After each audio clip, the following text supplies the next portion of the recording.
kalau kita bicara tentang dukung-mendukung, maka kita harus letakkan pada kepentingan Prabowo sendiri. Kepentingan Prabowo apa? Pertama, dia lancar memerintah selama 5 tahun. Dan yang kedua adalah kalau dia sehat dan pasti dia punya keinginan ya untuk sehat, maka dia akan mencalonkan diri lagi pada Pilpres 2029. Bahkan Sahroni mengatakan, udah nggak mungkin mengalahkan Prabowo di 2029. Politik itu memang betul-betul dinamis dan kadang-kadang tanpa hati dan tanpa nurani ya. Padahal saya selalu mendorong politik yang berhati dan bernurani tanpa korupsi, tapi kelihatannya nggak laku pemikiran yang demikian. Ya sobat RH sekalian, menarik ini ya untuk membahas Pilkada Jakarta sebagai sebuah miniatur politik Indonesia. Banyak tema yang bisa kita bahas di sana, banyak angle. Nah, salah satunya adalah kalau kemudian kita mengaitkan 3 tokoh ini, Anies, Kaisang, dan Prabowo. Siapa yang akan didukung Prabowo kalau kita mengadakan hitung-hitungan? Apakah dia dukung Anies atau dia dukung Kaisang? Orang akan bilang, wah pasti dukung Anies dia. Apa iya? Ya, apakah Kaisang tidak berbahaya? Jadi kalau kita bicara tentang dukung-mendukung, maka kita harus letakkan pada kepentingan Prabowo sendiri. Kepentingan Prabowo apa? Pertama, dia lancar memerintah selama 5 tahun. Dan yang kedua adalah kalau dia sehat dan pasti dia punya keinginan ya untuk sehat, maka dia akan mencalonkan diri lagi pada Pilpres 2029.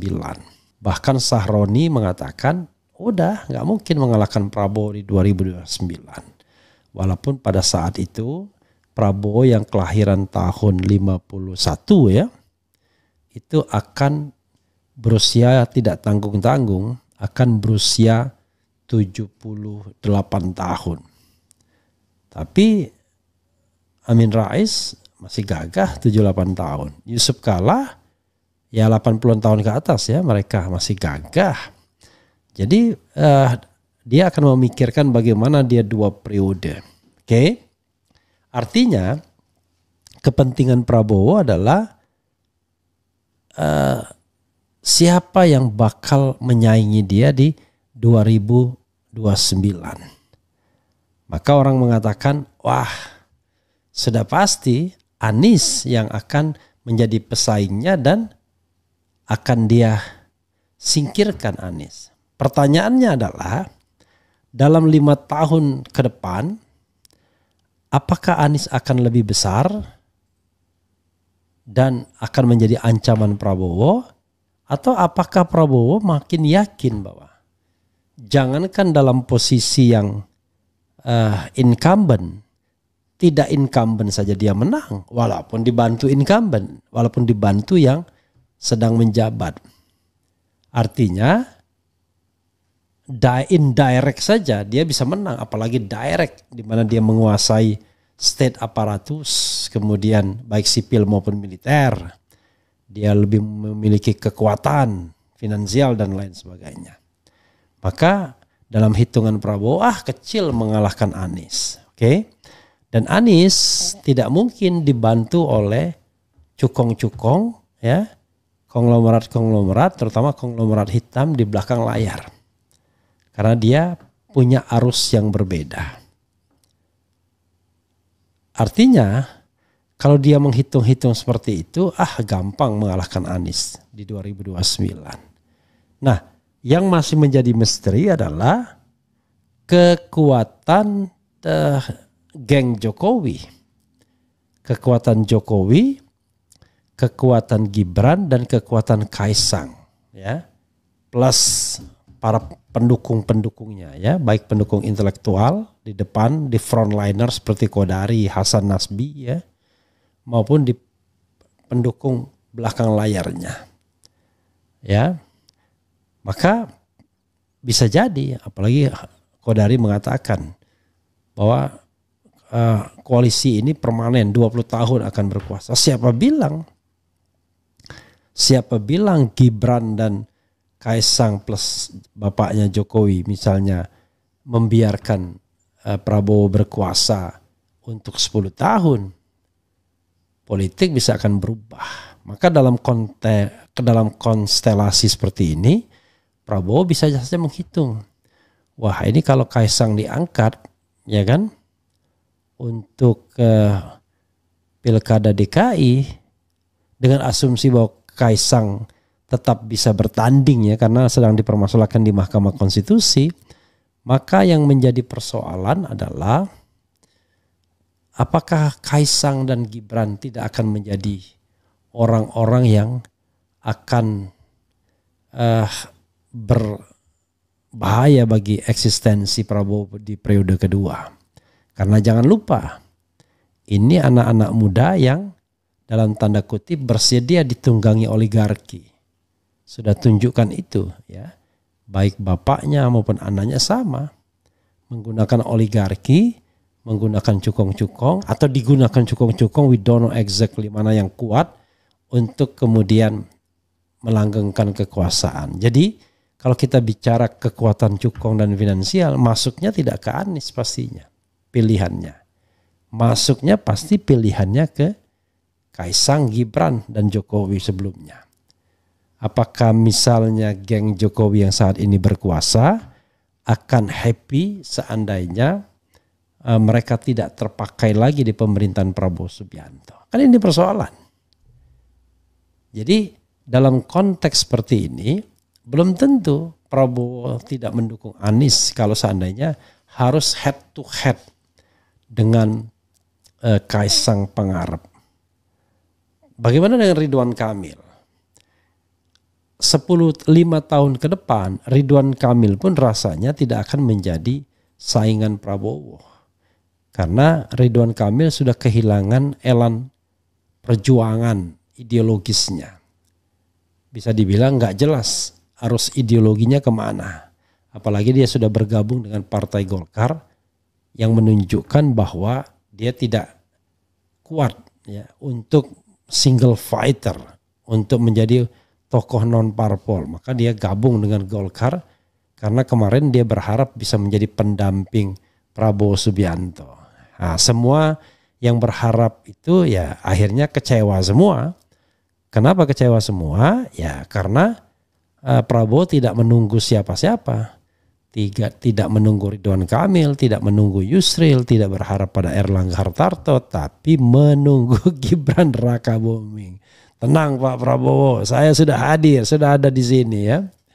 Jadi itu yang terjadi kemudian Sobat Era sekalian. Nah ini politik yang kita harus pikirkan bahwa ya begitulah politik.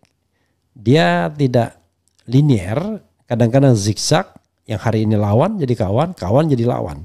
Dan tiba-tiba hari ini kita mendapatkan poster Sohibul Iman Kaisang. Ini kan menarik juga kan. Entah siapa yang mengerjakannya ya, mungkin bisa ditampilkan lagi. Untuk Jakarta ya, SK Sohibul Kaisang, wujudkan Jakarta yang bersih, adil, berfokus pada rakyat. Sahabat SK, relawan SK ya. Coba bayangkan. Jadi ini menunjukkan bahwa slot Kaisang pun tidak semulus Gibran. Kalau Gibran bisa menjadi game changer karena faktor Jokowi, Kaisang mungkin tidak lagi menjadi game changer seperti kakaknya karena ketika berlaga untuk pilkada kalau memang jadi, ya dia tidak lagi seorang putra presiden. Pendaftarannya iya, ya, tetapi ketika bertandingnya tidak. Sementara Jokowi, Prabowo punya kepentingan masing-masing. Jokowi masih akan terus ya mengembangkan sayap kekuasaannya walaupun tidak lagi menjadi presiden dan berharap bahwa orang-orang yang dimenangkannya itu adalah orang-orang yang dia endorse ya. Yang menang itu adalah orang-orang yang dia endorse. Sehingga secara de facto dia tetap memiliki kekuasaan, apalagi kalau pundi-pundi finansialnya unlimited right now. Kita tidak tahu karena gosip-gosip tetangganya ya ada juga gelontoran uang yang akan dikeluarkan kemarin ya. untuk saksi dan lain sebagainya. Padahal tidak boleh.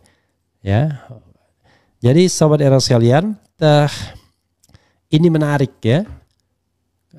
Sohibul maju juga menarik.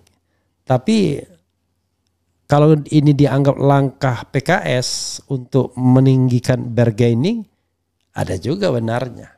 Ya, jadi sekarang PKS agak genit sedikit dalam tanda kutip. Jadi tidak lagi dia menjadi good boy. Ya, nanti kita bahas kenapa saya harus mendukung seseorang. Di pilkada apa sih hebatnya dan lain sebagainya. Nah, dia tidak lagi jadi good boy, dia majukan bidak catur dia yang bernama Sohibul. Nanti mau makan siapa atau dimakan siapa, dia akan lihat apa arahnya ke PSI Kaisang karena PKS PSI bisa, apakah arahnya tetap ke Anies menjadi orang nomor 2 atau arahnya ke PDI Perjuangan, bisa semua bidak catur ini kemana-mana. Ya, yang jelas adalah kalau posisi hari ini adalah PKB bersedia untuk menggandeng PKS asal Anies tidak menjadi kader PKS dan Sohibul disilahkan menjadi wakil gubernur. Kalau masuk juga Nasdem, maka Nasdem pun sepertinya juga tidak ngotot-ngotot amat untuk jadi wakil gubernur. Maka paket Anies Sohibul ini adalah paket yang akan didukung oleh koalisi perubahan kemarin. Nah, di situ PDIP yang akan bingung lagi. Apakah dia cari teman ya ataukah dia gabung dalam pemerintahan Prabowo kalau seandainya minus Jokowi. Let's say Ridwan Kamil berpasangan dengan tiba-tiba dengan kader PDIP. Lalu Kaisang disingkirkan. Ya kan?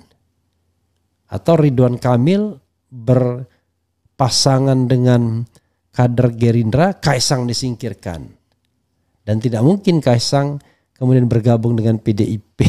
Jadi politik ini agak berbeda. Jadi kalau kemarin begitu dikjayanya keluarga Jokowi, kalau sekarang belum tentu. Karena mereka berpikir, wah kalau Kaisang diberikan jalan hari ini, maka besok-besok sama kakaknya dan cukong di belakang layarnya bisa membahayakan posisi Prabowo. Let's say misalnya Kaisang menjadi wakil gubernur, kemudian Gibran menjadi wakil presiden. Maka kepentingan para cukong ya bisa dititipkan, walaupun dalam konteks ini ya bergantung siapa gubernurnya, siapa presidennya. Kalau gubernurnya kuat, presidennya kuat, maka wakil-wakilnya tidak bisa titip banyak. Tapi persoalannya adalah bagaimana ke depan ketika misalnya kekuasaan beradu dengan para cukong. Let's say misalnya Prabowo sebagai incumbent itu berhadapan dengan calon yang didukung oleh para cukong. Menang mana? Memang sekarang Jokowi bisa memadukan dua-duanya.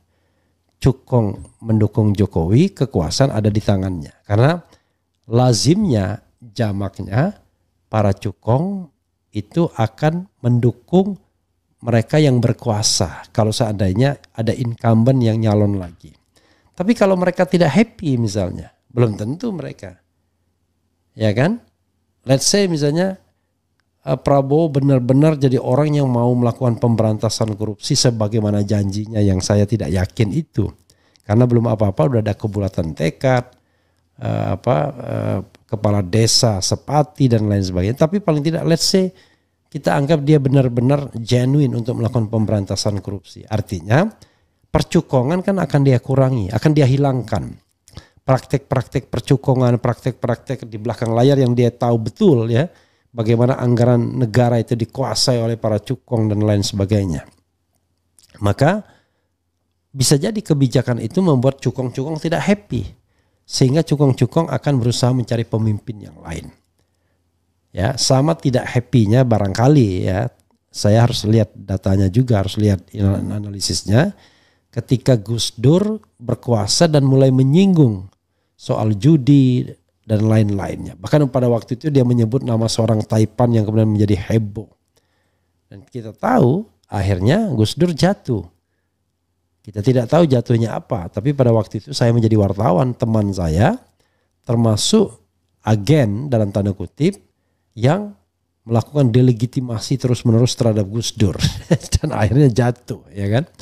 Jadi sahabat era sekalian, politik itu memang betul-betul dinamis dan kadang-kadang tanpa hati dan tanpa nurani, ya. Padahal saya selalu mendorong politik yang berhati dan bernurani tanpa korupsi, tapi kelihatannya nggak laku pemikiran yang demikian, ya. Karena itu politik itu ya sangat dinamis sekali. Hari ini kawan, besok lawan. Jadi kalau Anda berpolitik hanya untuk sekedar mengambil kekuasaan, ya begitulah. Tapi kalau politik itu adalah, jadi kalau gini, makanya seorang komika ya mengatakan, ya kalau cita-cita Prabowo memang menang, cita-cita Anies perubahan.